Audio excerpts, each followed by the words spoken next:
Oh yeah, TVGH. If I'm a Charlie, music. Oh, Chancy on the beat. Yeah,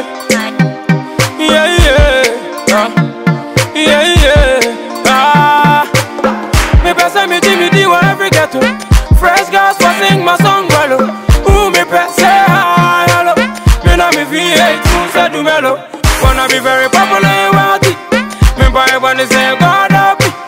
Small time on my Chelsea. Me pesa me won't call back with that. Wanna be very popular and wealthy. Me buy one say God up. Small time on my Chelsea. Me pesa me won't call back with that. They want to, see they want to change my destiny. Oh, they want to, see they want to change my destiny. Oh, they want to. So for why so your TV so na when you so awhwe na me no ka say de enya nana yema o ye nchen wa wonim say eba kuma wood sin ma wodi mu akotene pa na mad sininu so owo mu na ye wi e be ka bibi kakra fa enwom ode aba edwama so ntino ye ne na ebon komotaw mami akwaba me nua be ma mejo so o ho ayefre papa me da se me nua be ma wo so sa me ma wa fihia pa afi nkometu ya so bi nya nyame e hira ye kwanani amen what trusting bebre na sini we mehwe ya wom no se de wusi eye enwom mi ankasa eje mi nsem u secret ni say nyame and secondly determination ya fani say ejuma so we do it and do it well yetimi hwe sini bi na wusu na wudi awreho na omnimnu ho sa na wotie anase sini nintia a movie a role into the mawa e wo say wo ye ma obihwa waje atum say eti said ya ekoso dada wa brabom na nipa natimi anya esuade efrem so we keep it real wa bre yempese bese wadaji bebre na de me busa on say amanfo bebre na ekeka kuma wuda gu eniwo biem na nso mo de da bia mo ye adwuma adentia kuma wood enguye ekona ekofom na nso no abre ni abre bia no ye movies premiere e was cinemas inti mad sini bia mesesi edu and a produce is a very good movie inti empire na was say boss adofo a was sikane ade no e be ba invest e wo movie nim na Ghana for so asanya dane omani abehwe ye na movie na timi akoso minim say achia na nso embuye so enwoma wodo ben na mo amu sini twanu mu eyemo adwuma amu ankasa mo de bo mo bra se de ekofem de na mo nso mo ye esan se obi dini sike ba be na mo ankasa mo mo ho a enkoye na ye mo aye ho ye de we are ever ready script be ebeba no yesuane abeye ti se me wo hoye e wo mo se adwuma ne kofom so anti mercy frame me say me be ye adwuma bi o me say why not me ye na me ba be so until we are ever ready to work when the scripts come. Then I walk out Ghana for no fans for nyina brunye. Madofo enyina Emilia Brobenye me ma obibia Merry Christmas me ma mo afisia po. Afise se ne nyame adom ye nkwane ahoden ene asomdwe. Nyame nhyia mo nyina for the love and support. I love you. Enyom no entimi enu nhyia bra ye nka fame ko ho asem enti for number 1 trending. Enti say brenya na no an edidi. Of course, every corner. Obi perfame kwa be de wanya. Woko YouTuber, the channel is Emilia's and now simply Ubebo Famiko by Emilia Brobe. You subscribe and watch the video, give her your comments. Thank you for the love so far. It's amazing. I love you all. Famiko all the way. Matia Kausuo. Aso wabamu mu amanfo asema mo kan nyina emmo nkra wabamu mu ye. No way. And pimpin bedo and pimpin beta obi so ho a o kase de be ya e be hye won kran na wasua de na waye ne yie enti papa oboni o we say wo fa na wo fa asua de frame then you move forward. Something is cooking very soon. Fame kwa chiri babeba Yadase ya be say ni nko woni bebre abusiafo ye nua ba Emilia Brobe ye ne abusiafo yegusu aye ne ye nua no madofo asinitwa eye omadwuma asinitwa no wanti ase antimi wura service sinitwam enti no ye nua ba sweet sara ono so wa hanom odi akoten e woni sinitwam abubro kosu ma hu wo me pa cha mi wo mpa na obobre ne sen we broke us here dem bobre bebre. So we shall brewetia. We shall brewetia na ona nanum mienu. Na kitu bi no ya kra papa enemy. If me chan we broke us here. Sininum na ya krapa na asa o real life na krapa no wo hu. We say your casting director. And a casting director normally no should you betimi aye usu e no ban na wa castel. Enti meje ni say who say sa na su no wo mu. E no this role no ma me. Enti within you no hu say e wo mu ana say ono na hu ye. Oh, e wo me mo pa. Enti me portray very well because e wo me mu ntino. Me the passion e na ye. Yes, kuma with the coffin egu amanfo sale enya adwuma anye enso mo de da bia mo ye adwuma ne bia adwuma da bia ba bonten adentia adwuma ne de adwuma ni wona me ka mo ka ya menti ase se wo ye wadwuma ye na wonya adaje e ma obi bia ye point a I don't think say obi anhwe madi hwe ni pa ebufa so wa ha mad bibia ya de ye ma mazua ye bibia ye unique ne se kasa bia bi wo oti brofo oti twi oti Ghana kasa be na dagomba awona kusasi obitima ka kasa bia owo enti na my products na ye unique we say Ghana ye no makoye say kasa na ye baako anya twa na ye English ba mazua de ya kasa nyina ye kasa tinye bibia afese ye say hu ni say e nipa baako emfa ho no tribe a wo ye sanity enti apart from kasa awodo a eni nyina bi wo madenim de ebiem na wo mu a emasini no eye sonko. Okay, the mad movie I strong I very educating and I say interesting I for from Accra ko si panyin so bia de wom we Accra wo de wom we panyin so wo de wom na etu efu bebrebe efa ye na youth na ya ba no ya brabo se de yesi live ya brabo ekọ ene ne ma ye no abubro ko so aboa e ma wonya futuo bi e ma wo bia wo de brabo no efa. Until after moving, we say what expectation anything. Said the Ghana for any Kumasi for titri waje mad de atum. After moving radio, mo nhwe say major production. Ya de nema bebre eba. Ya wo nema bebre egugu na afeme. Enche kra abubro so ebesi. Ahintasem so eba. Su gidigidi. Eri so ye powerful pa anya asem ketwa. Manya o de ma memfa question we entale once and wako. Ye say emayo na mudis ni twa achi no. Ma wadi sem ho eden pa no kre kaguma so eya na nsem bebre na ya ka bibi se wonti unya sini twem ba wonti mi ntwa sini what you say wonti ase wo sini twem mu a na woti abonten a wonti nsem ase se na se wa ware ho ya de utwa sini nti no enti sa ba bia enti sa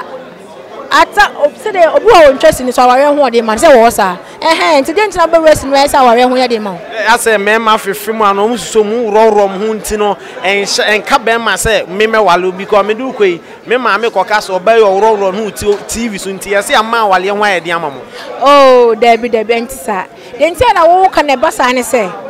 ma fa act na to me ho se e madwuma me pese me ye na adwuma no se mum emra wom adwuma bia rules and regulations say e wom so what I say enti se wo portray obi a na nche se sa na wo te yes if you obi no act to say they will feel biano. I don't just say private life no. Sana will feel for no. Private life is different from acting life. What I say. And sweet Sarah, young fancy, I bet I know where she had in common ankasa. Made us a so by Yamisha. I wish you have one in a high or your slow TV. Minoka say, ya wo Kumasi city mall. Watch and done any one in mad sini premiering na egu ha wo hwe ni ntini ya chocho wo mo asini twem omo this in ye omo adwuma nkasa wa hu na nayima emiria afia brobi agema wo ha bela samoa calibos eni ntini ya chocho ropi ene wa no ma miss Gia na nkasa sini utwai dodo na afra na sabia Christian Awuni enso no awuzu afo ya to aso era mpe bedwa me zaka me mentor ni de na mawie etima me nkwa ne chetel na ya ne emon komo nana akwaba ye ne na me hu anu mani age wow me hu anu mani age ba hu me da well ni nyina ka hu bi nyame nhira no se we nyina ka hu amen me hwe Kumawood moving bia na me hu a unti me da me na Kumawood na me te ho sa ene nyame adomobie koya ma me no mienu ahia asedanka nyankopon di na ye monitor wem se adwumadie ne dɔɔso watwa sini awodo bebre na bra me nya abre tena se hwe maade no se de me si hu wo dwuma sini wem different secret ni se nana ubusa secret na de or this secret ba wi ase ne obo ade na nkasa ne secret no ni nshira ne na dom na ade aduru ba bia yaduru no na ahombrasie mu a meka se nyame na dom ene ni mobro hu na oma ebiso ye so se de ye ya omo eto omo safra ya ebe ye adwuma yi yenim de kakra ono ankasa twedi ampode dom ye no ye de boae ena nyame na ankasa na dom no awie seye nti no se abana sa aso ani a aseda ne ayeye ne de bema ne di amanfo kan mountain Kumawood agu mi follow bebre last mi hu with social media say watch say complacency is killing Kumawood. I say amanfo boss bo amanfo kasa na adenti na kasa me kasa complacency and the challenges we bring and reason is that unse ye side ha as in a bibre mu ha no enipa no onya animonyam ana onya achede ba ku mienu bia nana adwene ye ne say oye top but whatever gift that you have to polish it so enu ntino industry no ebi adwene eye omo say oh say metimi atwasi ni ba ku mienu ne de me star yes oh yes star in your own sense oh yes star but it is one thing being a star. Has inaugurated the board for the film authority na mayen. I was very happy and then me catch me who say sabre ya kopem say otwedi ampo beto ne safre no we're going to do movies obia any boswa obeka say ampa we eye movie Africana. Yeah 1 minute na yen family one kasa lifetime kakra me show sini bebre nti eja me be kasa akura say ha bela samwa ba no who some style be fioko wala what is here yes anyo man anyway say as what especially the mama say titi wo mu mama nsu a ene on fani agro na sa na wotie wo fie abonten anasi ninu kwa me pacho wadaruma eye juma ena meye ukotu se fitani ehye cars na ne ho ayefia menya sure say efie za na ote aha sana ejuma isotie ejuma na te se fit ejuma se yenyaka action na mefa ejuma na tade ehya eye the director akasa menye na meye eye the story no epe na meye enti se ohu bibisa enye me so atase nanso eye the story na require anu ntina ema na yete se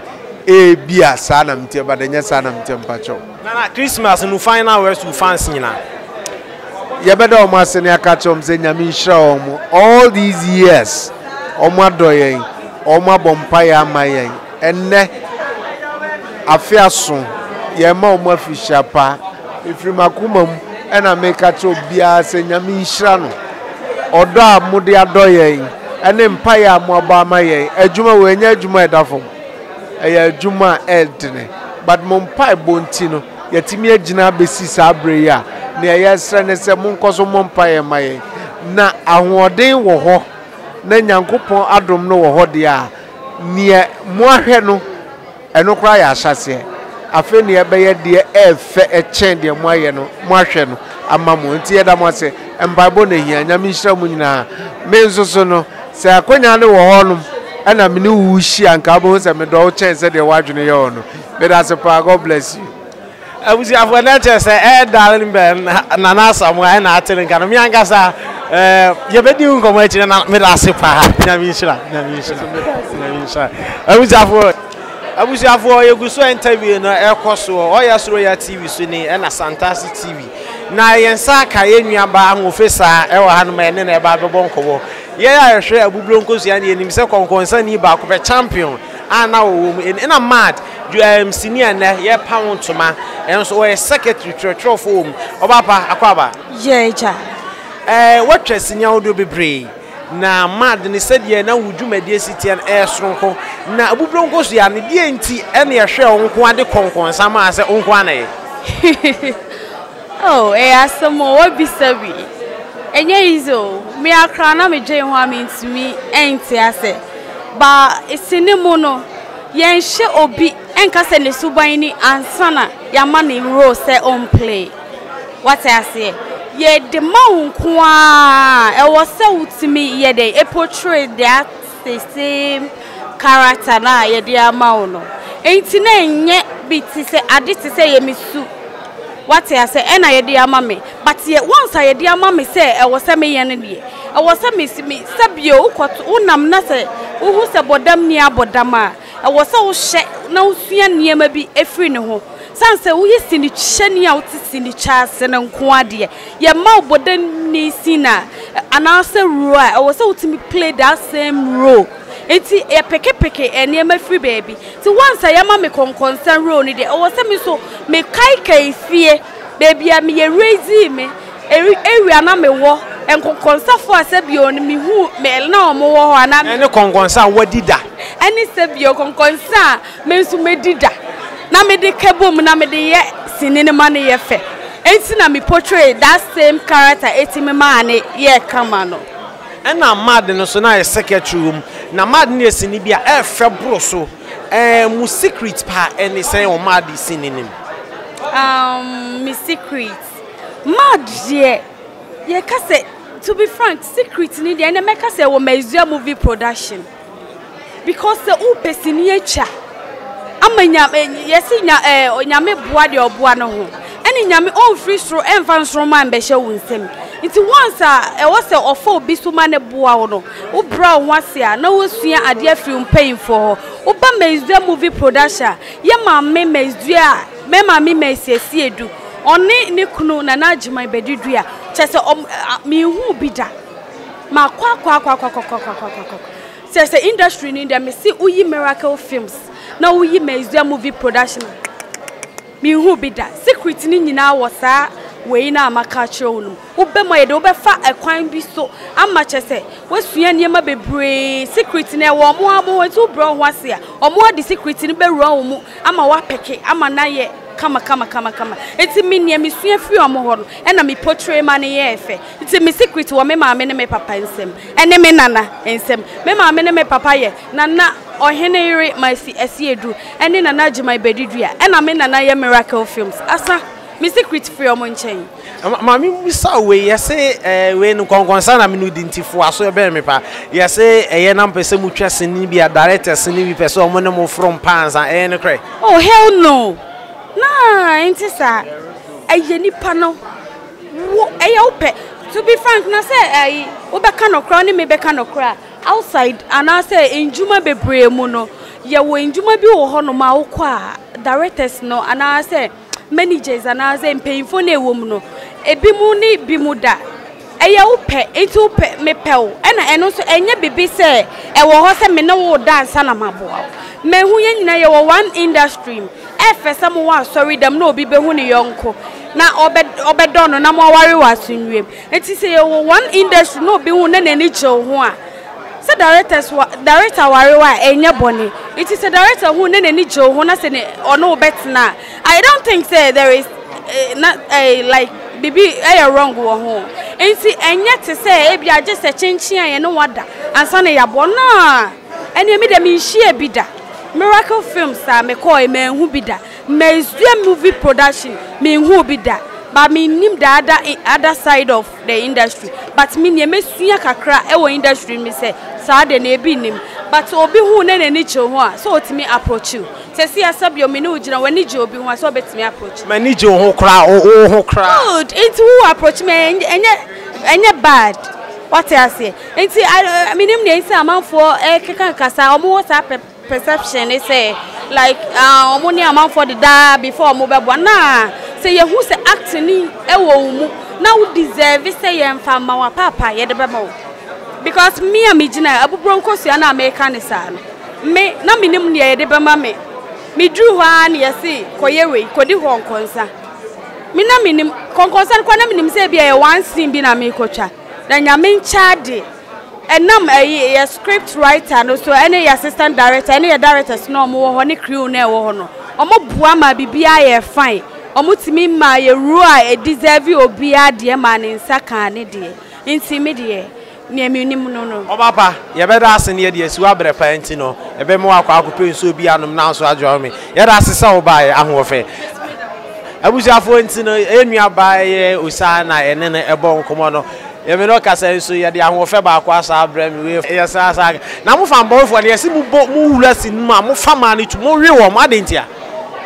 bisa hoy so ye fan boy oh some ye fan boy media me ensem training me nye movie na adwuma ni nyina ikosi ho ba mo de na too much ho na kansa sa na ye tetena bonte menti bi da yasa mo kura mo san twia na sa twia wa mo especially ni ma na mo te abonte na mo ntwa sini ni bi no sa na te na amanfo di ni amajaye akwaba ya mero ya sheshia afishia pa afin kombato en afise se na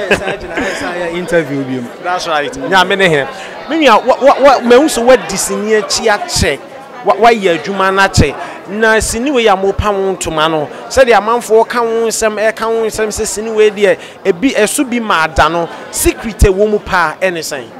Okay, near kind of matchia Ashafo. The movie Mad no secret a woman say number one. A true story. Movie here based on true story. Obi Eden asem ebe 2 yenim. And a ye in a scripted form. And a de chance ni. And ways one kasa witness now movie now.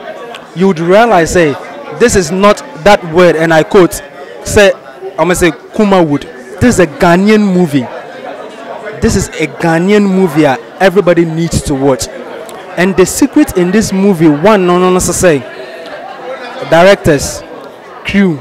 Obia, everybody, characters, everybody was on point. From director to what was the name? The last person I can think of in the crew, Obia characters into the movie Mad. It's something else. Yeah. Okay. Me pacho udini udwumadi e wosinim ene den. Okay, me ankasa dey from Ferguson. But in the movie no, me play the role of Ajimine. In the movie we ankasa no, me mesja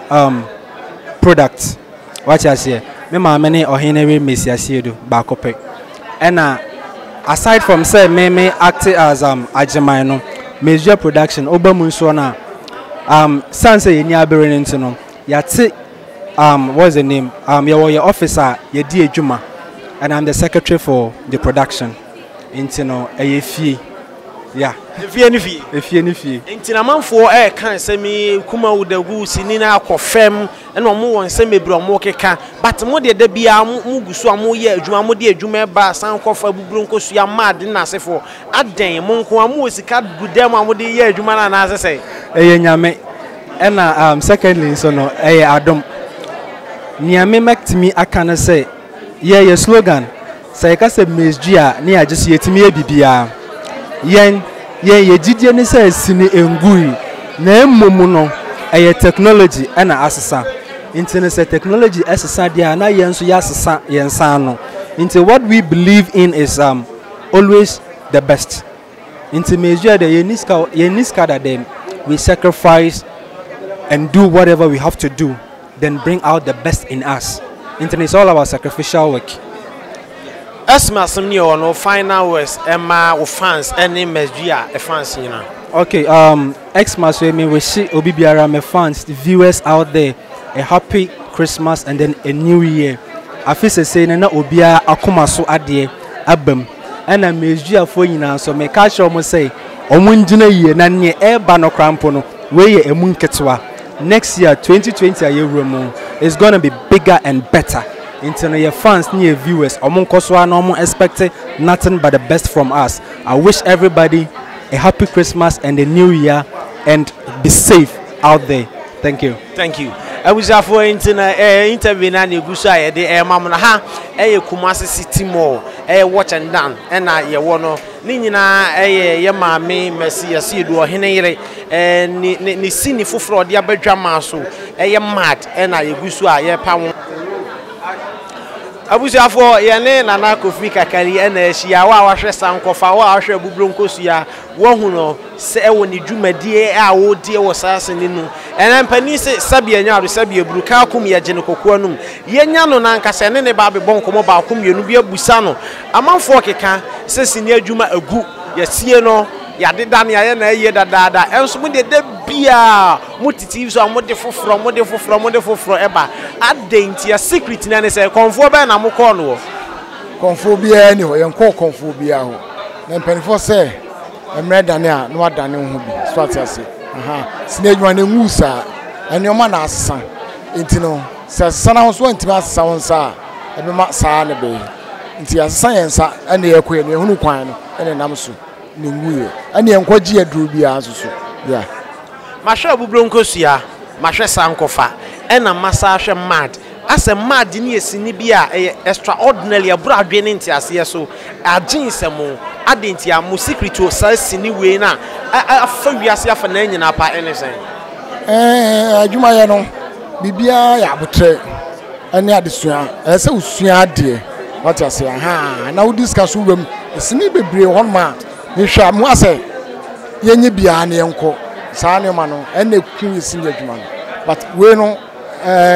producer no oto ne bo ase o disika wurem pa ntina ma ne ma ide asasa na ama as a like artist no bia ho keka no e wo so yeah eno ka ho wo ka se nyina ye ensesanye na aba ne ene de en bia obi hwe ye obi tie onim sesanye kro na menum yenu ka ho asme de ensesanye first ne nyina ye nim se aja wo twes ni wi a wako twes di so tema na de akọ kegitia na de ama marketer no wo ye de wo ye ho adwuma sa na first net but say entesa kegitia for you you two me nim bebe o de o mafa you two kegitia for eti no eno ne sabi ensan na bae no kegitia no ebi ni obi series ni obi enti no eye se utwa na wo ye adwuma pa na wo premier anya ha nko a all the regions about 15 regions wetin dey akọ asa dey akọ ama no ne sa na say ewo so no na mo ya sabi eboa producers no mo nyom sika yeah enje se mo akwa mpanifo asini mu di mu akotene di mu tintiman enwoma be na mo ka mo abom di egu akwan mama sini na se gina ne na so tese enkantete de no mpanifo se prayo wi ba ko a na ebu ba ka bom a emuda se no enka bom ne egu so a ye ho adwuma ye nyina kan ho abom ne enya ni so ade hunu ba ko ye pushi kwa ni ma aboa ye nyina sa na eko blonya mu ne ewo no enti no amanfo a esole omo ejibele hwemo sankofa ehwe abubronkosua ehwe mad ene de egu kwa mu a eba no de na wo ka kire mu blonya mu blonya me ka kire obi bia me mo obi bia afishapa bidi kan se nyakopon mo obi a ho ban ma new year ya ye ko wurem sabi bibi bia enye boko wonom nsa na utwika enye se wonom nsa me utwika se obia botra dije no e mane ntraso Yesu na sabi wa ba be wu ageme no mienu enti bibi biara ya botra obi bia nkwa asori no nko soma rade no celebrate Yesu Kristo ewu no sana metumi aka e da se so bai soma da se bebre abusiafo enti na no eguso interview no medika ka ba bia e wo e de akero na shane so se BMF multimedia all yes roya and afi Santasi TV uko YouTuber na boy yes roya eba na wami adoma so wa subscribe de amame Santasi TV so GH etwa so eba na wami adoma so na subscribe e de amaye eba sa na ko Facebook nso a na wabodi ni sa ehwe na wa like page na wa follow ye na videos interviews audio bebre de agu no so wanya ahwe yetoa enkomotwetwe ne so me ba enti mi no gasa so de ahofe baako ena mpanimfo ede na brem no eya ahofe Mavis ena me na de hyemu ani nyina efa sini aye pawuntuma no ahofe akwaba yeja sini bebre ena wodi mu akotene sini weidi ena ma ne danso e wo sini a wotwa nyinam Meka say sini we na very challenging for me because me being a lawyer and I mean call lawyer friends a law school na yes be a lawyer it wasn't easy until now it was very challenging for me. Yeah. Challenge na any saying yes be lawyer call law school ya trauma until dia na Emmanuel Maya would den say wo be yet to say lawyer no. O ka say ya trauma me a Meka say ye sini no yama o script there but asema wo be kan wo mu no de ye trauma o nti wana ja wo be ko internet so akosusu ane o ma bebre ansa na watimi a present nti na nya easy nti ni sa wo kuna udi nkunu wi a ya na anije ba nti ni mu twa wie ye na wo tena ase hwe ye se wo nko law school nya lawyer na ese ye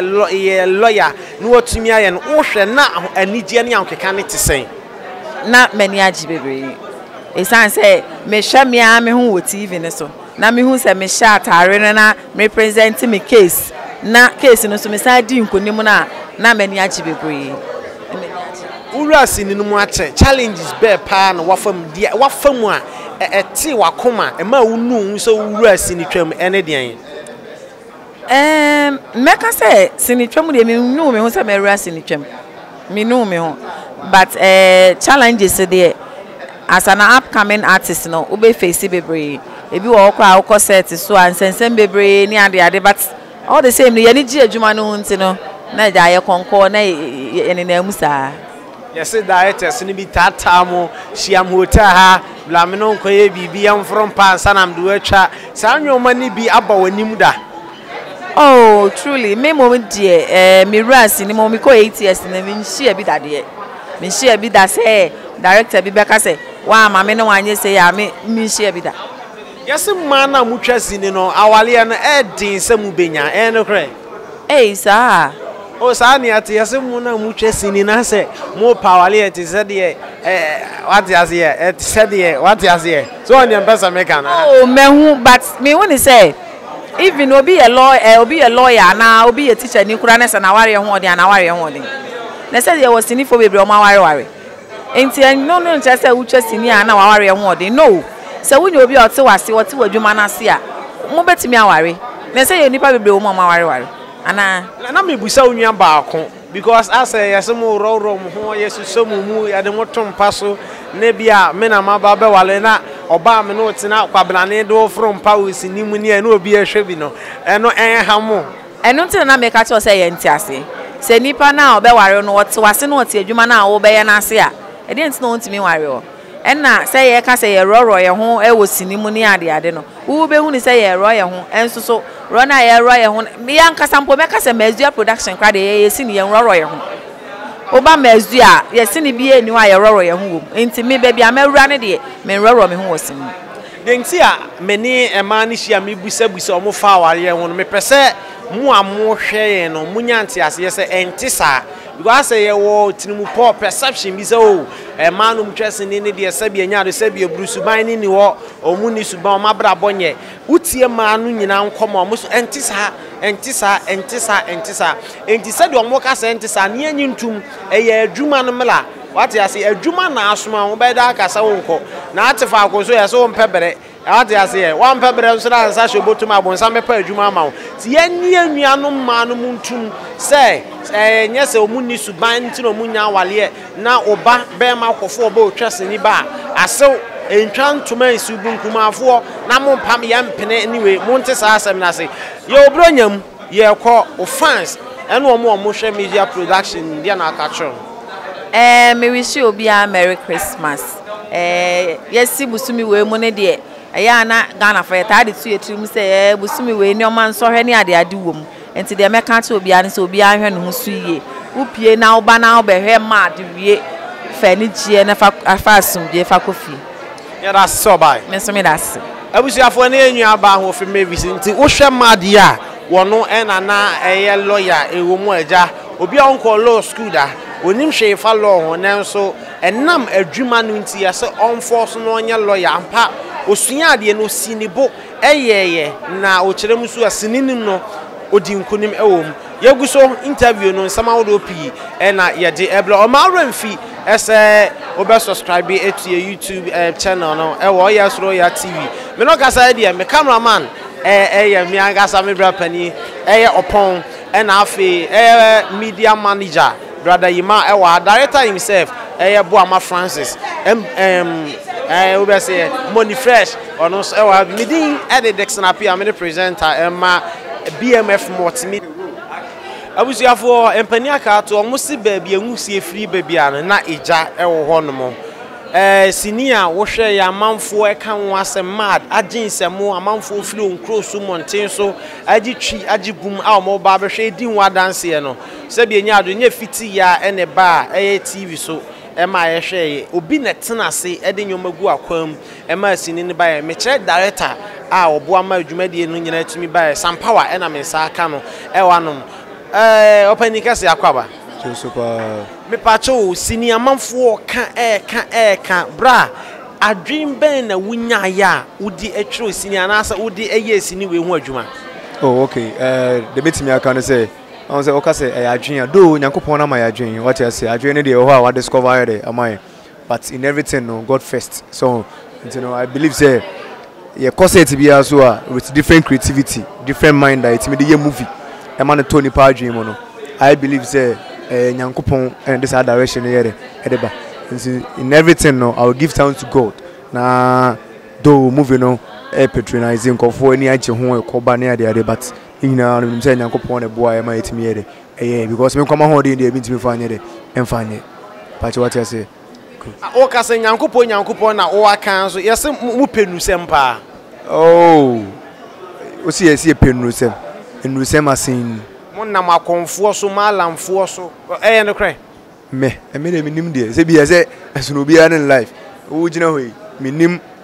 bia society a obelangutu so what you say so wo nyankopon side o so wo o doma ya o so ankasa wo ma obi anim so what you say but me de minim ho say nyankopon nam denam pa se bia so obi fufuro ho na so no so wo ba bia ono so agine tumi free ha no de mintimi nye de entry we open nikese ye best ni twamu a udi mu akote ne yesi say sini na aginsemu egu de na mo ya ma na sa Kenya no oh sini die sini nguyo what you say I say at first no na your CD marketer obekọ kejetia mokola kantamanto so what you say central market additional market na akoto CD bia 7 CDs na de akofi by neno sa de ni bi ni hobio sisa so what I say at first now it was Piomonco cassette and a changeable CD. When I see a Nyamiada Roma CD no and call it but at least premiere in so ye day but what you say and you know I think they do picture sebi movie no who feel cross over now better because baby do no I think a movie no ye ankasa so what you say the movie the enye de nguye a season na ye abase ye premiere nti ye premiere movie amanfo kan wasem mo ya de feeling it say wo mu me ni ajiburuta na we expectations so man movie when say oh you do there but me sure say be there you do because na your first day you come 1 2 3 4 5 days oh watch and I has it that is a 30th oh yes you be 30th and then come akrampo no me like many there aje until you could do 5th day no nyankopon ahye ne ho ne munyam so what you say some power amanfo no Ghana ye di bro nya wo fans there na wo de ma wo oh me fans dem pese me ka che omunyina no say nyame adoma ye wo watch and die ha mad ekoso starting from 25th and 26 27 28 29 to 30th but what you say 5 days and just what me kan baby awo bia tutu na mo na ye na bla watch and die nyame adoma free 26 27 here dey eko na be hwe movie a ya create here dey aye so what you say good yeah that's so bye okay me so be that's ba abusuafo enti no we opani kwanchefo na director o di dwumadie nyina o toto nyoma boa ma sei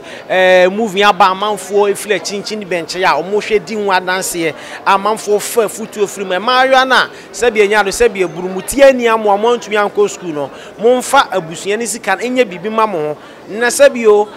bakatelia do so ndie hunkra mu papa mema ni nyina enya o mu nyina na papa batemfa nu si na yeguso ayedi nkumo no na mame mfa da PSC Emma me cameraman eyem yankasa menwa bema opon ena media manager brother Yima so ewa hanom asedam wempema siedu enkoma director boama ono so ewa hanom a odimu akotene pa medin edit Dexanapia ma remfi so obeko YouTube na wa subscribe to Oyas Royal TVGH and afi Fantastic TVGH e BMF multimedia akọ Facebook nso na body na ube unye oho wo like ya na wa follow no wa share so e de amaye meda wa say e ma monitor ana monisha enyatu Oyas Royal TVGH. Like, subscribe, share and comment.